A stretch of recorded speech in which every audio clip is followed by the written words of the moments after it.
Assalamualaikum warahmatullahi wabarakatuh. Tantretan seteja.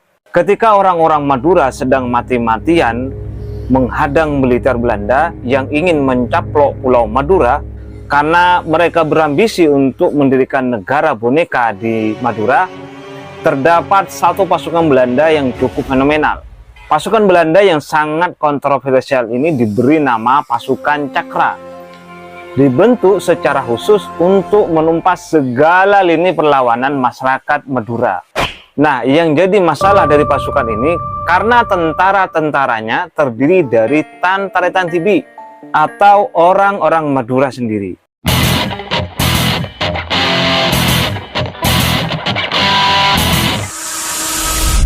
Tantretan saja, orang-orang Madura dianggap memiliki jiwa keperajutan yang tinggi.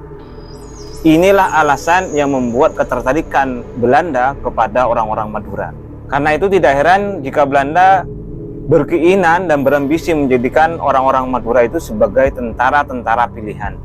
Paling tidak ada dua perang besar yang cukup mampu menggetarkan Belanda, dan ini membuat orang-orang Belanda jatuh hati kepada masyarakat Madura, yaitu Perang Pangeran Trunojoyo dan Perang Cakraningrat IV.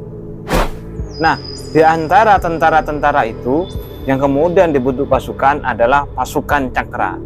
Pasukan ini dibentuk oleh Van Mock di kota Surabaya dalam rangka untuk memecah belah persatuan Republik Indonesia yang baru berdiri selama 3 tahun. Informasi yang cukup menarik ini saya peroleh dari sebuah buku yang berjudul Peranan Resimen 35 Jogotole dalam Perang Kemerdekaan di Madura.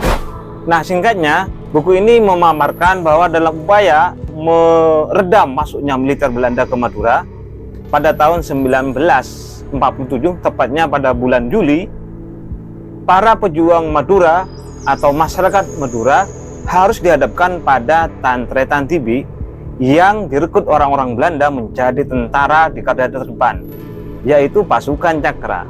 Bahkan pada puncak pertempuran yang terjadi di kota Pamekasan yang kemudian menimbulkan korban cukup besar, terjadi duel perang tanding 1 lawan 1 antara pasukan Cakra ini dengan pasukan Madura atau yang disebut dengan pasukan Sabil.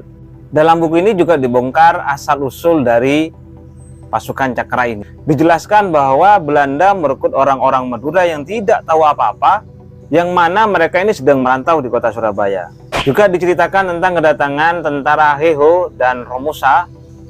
Kemudian ketika mereka berlabuh di Tanjung Perak, langsung disergap oleh Belanda. Mereka hanya diberi 2 pilihan, ditawan atau mau menjadi tentara Belanda. Karena itu di bawah ancaman mereka terpaksa bersedia untuk menjadi tentara Belanda. Lalu kemudian yang menarik adalah soal penamaan. Kenapa harus disebut dengan pasukan Cakra? Dalam hal ini, Belanda memang berusaha untuk mengelabui orang-orang Madura agar mereka mudah direkrut. Kenapa? Karena nama Cakra ini berkaitan dengan raja-raja Madura yang sangat dihormati, yaitu pada dinasti Cakraningrat. Selain itu juga Belanda berharap dapat dukungan dari orang-orang Madura itu sendiri.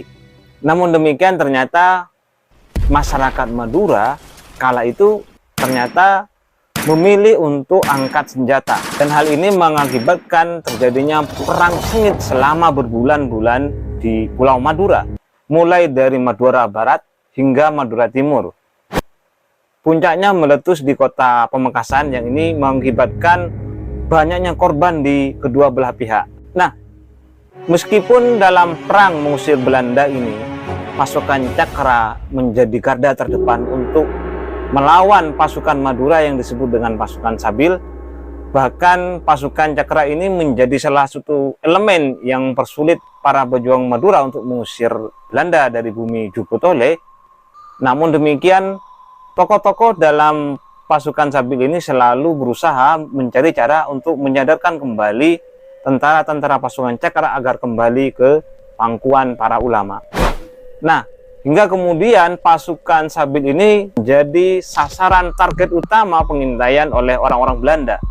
Karena itu kemudian tokoh-tokoh yang ada di pasukan Sabil membentuk sebuah organisasi bawah tanah untuk menyamarkan perjuangan. Kemudian terbentuklah sebuah organisasi yang diberi nama Persatuan Alim Ulama Madura yang dipimpin oleh Kiai Haji Abdul Hamid. Dan tentu saja salah satu keberhasilan dari organisasi ini adalah mengembalikan orang-orang Madura yang direkrut jadi tentara Belanda dalam pasukan Cakra kembali ke pangkuan para ulama. Nah, itulah tanda-tanda sejarah sekelumit ceceran sejarah yang mungkin sudah terlupakan dan bahkan mungkin sama sekali tidak diketahui jejaknya oleh generasi sekarang, yang menceritakan tentang lika-liku perjuangan dan pengorbanan leluhur kita yang tidak terperi untuk membangun bangsa ini, yaitu Negara Kesatuan Republik Indonesia. Mudah-mudahan ceceran sejarah yang secuil ini memberikan manfaat. Salam Celurit 9.